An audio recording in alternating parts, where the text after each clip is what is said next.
Bueno, muy bien. Por un tema de practicidad, preferí grabar un tercer video y vamos a hacer un encuentro de Zoom, si Dios lo permite, pero lo vamos a hacer fuera de esta eh, presentación del jueves. Estoy buscando de coordinarlo con ustedes y organizar los tiempos para poder hacerlo aprovechando algún día en el que no se trabaje, sobre todo considerando que hay gente como Flavia que está escuchándonos desde muy lejos y participando del curso desde muy lejos. De modo que van a encontrar un segundo material de lectura. Hay dos textos de lectura que van a ser subidos en esta tercera clase.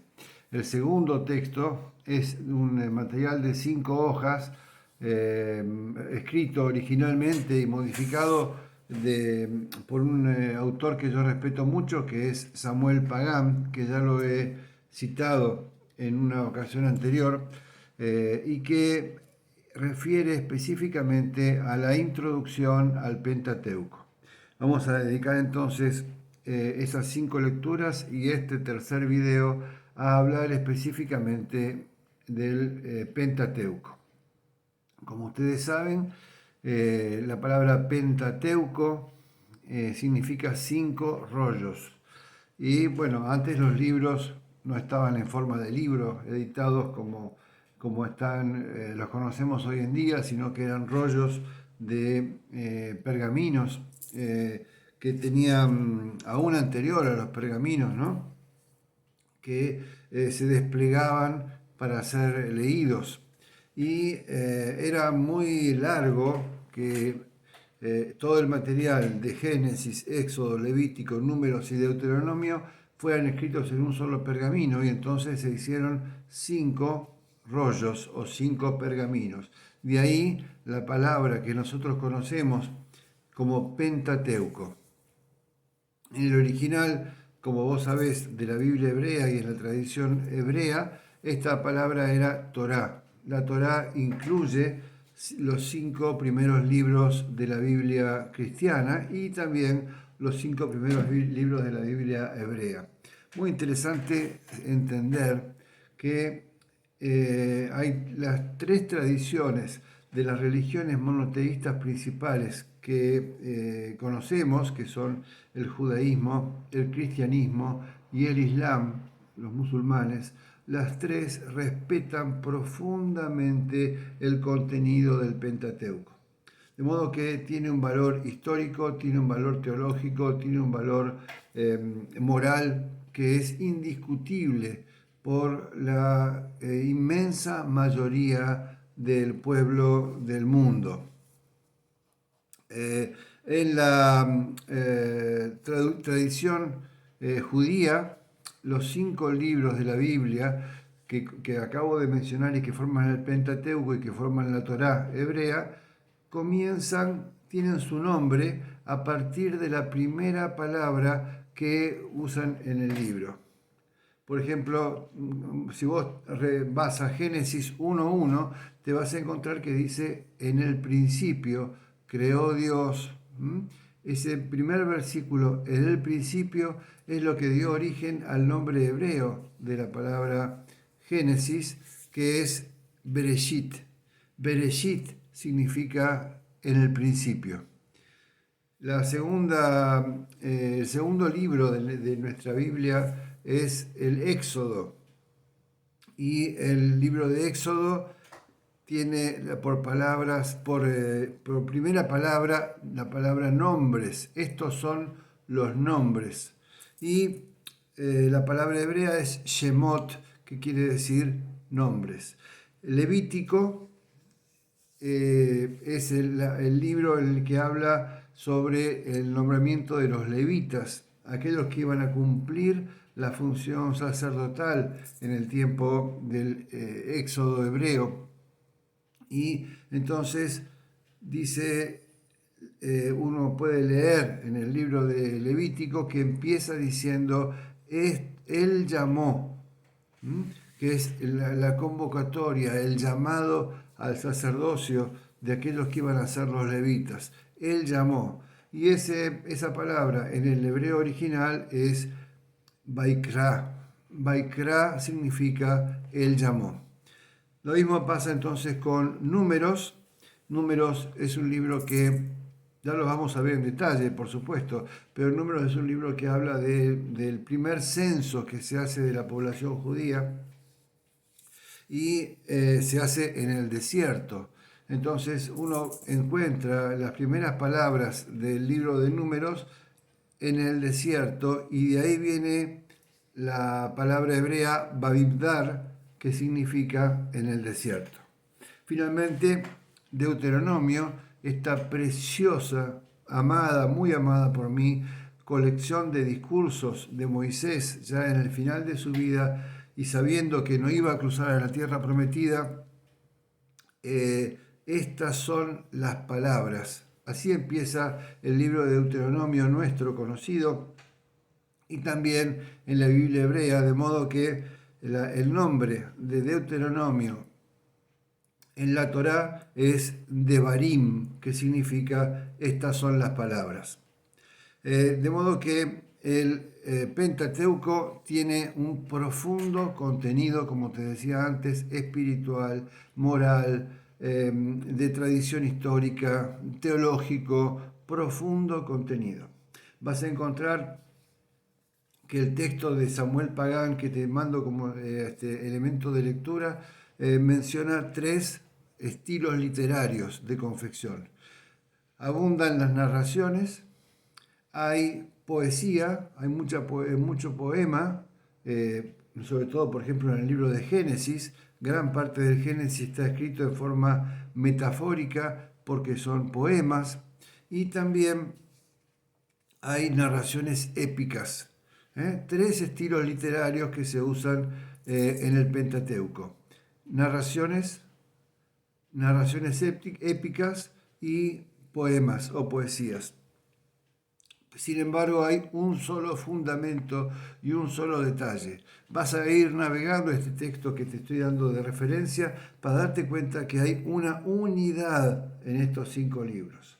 Vas a ver también que se discute la autoría de los 5 libros. Si bien la tradición lo apunta a Moisés, nosotros podemos decir que la inspiración de los 5 libros fue dada por Moisés, pero en el Deuteronomio se menciona la muerte de Moisés y el texto sigue escribiéndose, de modo que pareciera que hubiera un autor, posiblemente Josué, que continúa con el libro de Deuteronomio o que escribió el libro de Deuteronomio apoyado en esos discursos de Moisés y luego narrando su propia muerte. De modo que la tradición apunta completamente a Moisés. La antigüedad de la escritura de los libros del Pentateuco está rondando los 1500 años antes de Cristo. Fueron escritos 1500 años antes de Cristo. Esa es la época del Éxodo, la época de todo el movimiento que Moisés hizo con el pueblo hacia la tierra de Canaán.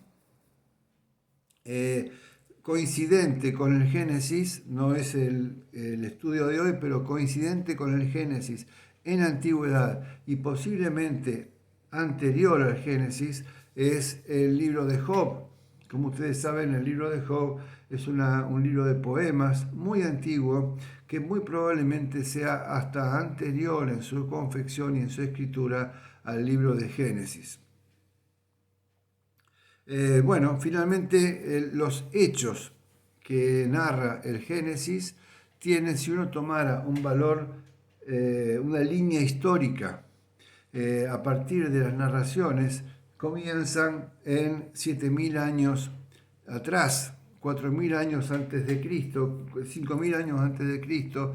En el relato histórico comienza el Génesis y de allí en adelante todo el detalle hasta que Abraham coincide más o menos con el 2100 antes de Cristo. toda la epopeya de Abraham: apártate de tu tierra y de tu parentela para ir a la tierra que yo te mostraré, 2100 antes de Cristo, 1500 antes de Cristo, toda la historia de José, tan rica y tan amada por la tradición judeo-cristiana.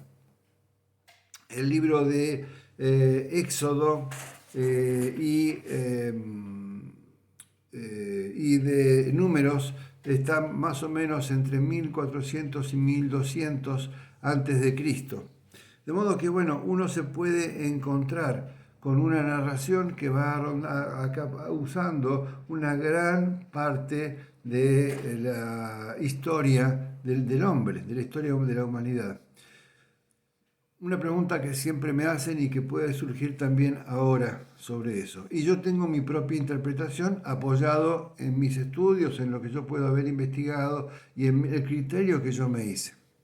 Yo decía recién, la lectura histórica de una línea histórica del Antiguo Testamento muestra el Génesis como 4000 años antes de Cristo.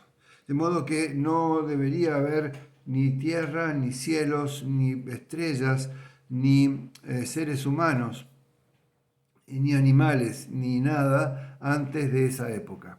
Y uno dice, pero ¿cómo puede ser? Si está perfectamente sabido científicamente que la Tierra tiene millones de años, que las estrellas que se ven en el cielo tienen millones de años, que hay pruebas fehacientes de la existencia del hombre como hombre 12.000 años atrás. Por ejemplo, la ciudad de Jericó, que es la primera ciudad que conquista el pueblo judío cuando cruza el Canaán, cuando cruza el río Jordán. La ciudad de Jericó está demostrado científicamente de gente viviendo en esa ciudad 12.000 años atrás. Entonces, ¿cómo puede ser que el relato bíblico lo sitúe en otra época histórica? No te olvides, y entonces allí va mi propia interpretación y la de muchos otros autores, que estamos hablando de poesía. Es decir, que hay una cuestión de relato metafórico, de inspiración moral, que va aún más allá de lo histórico.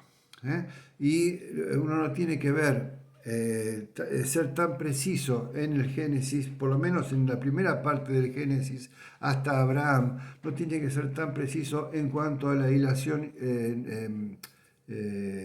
histórica como en el valor moral de la narración que se hace y el detalle del valor de la narración que se hace. También tengo que decirte, ya llevamos 13 minutos de video, no quiero ocupar demasiado tu tiempo, pero también tengo que decirte que mi criterio personal es que Adán y Eva no fueron los primeros hombres del planeta Tierra, sino que fueron los primeros de una raza, de un pueblo elegido por Dios que va a ir conformándose luego a través de los patriarcas. De modo que cuando Adán y Eva son soplados, inspirados, creados por Dios, no son los primeros dos, hombre y mujer de la tierra, sino que ya había otras poblaciones. Son los primeros de su pueblo, de un pueblo elegido. Van a encontrar, ya con esto termino con este video, van a encontrar un relato que me parece fundamental. La vocación de difusión, la vocación misionera del pueblo judío desde el comienzo. Es decir, cuando Dios levanta a su pueblo, lo levanta con una vocación misionera que es llevar el nombre de Dios y el conocimiento de Jehová o de Yahvé, de acuerdo a cómo se escriba la misma palabra, a todo el mundo.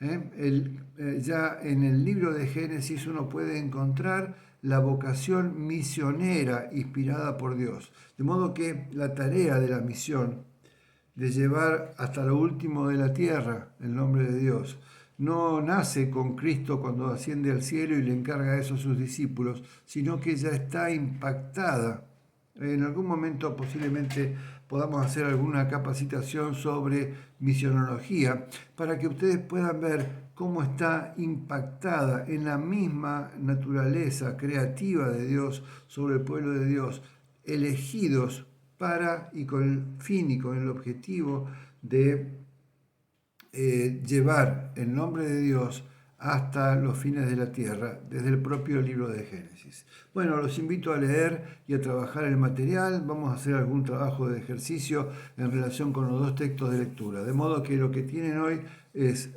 los videos sobre la construcción del canon y las razones por las cuales un libro se considera inspirado por Dios. Este video de ahora sobre el Pentateuco y el material de lectura de Samuel Pagán. 3 videos y los 2 textos de lectura. Vamos a hacer seguramente entonces un encuentro posterior de videoconferencia para que nos podamos encontrar todos fuera de este encuentro de los jueves. Allí vamos a poder reflexionar y trabajar todos juntos. Dios te bendiga, gracias.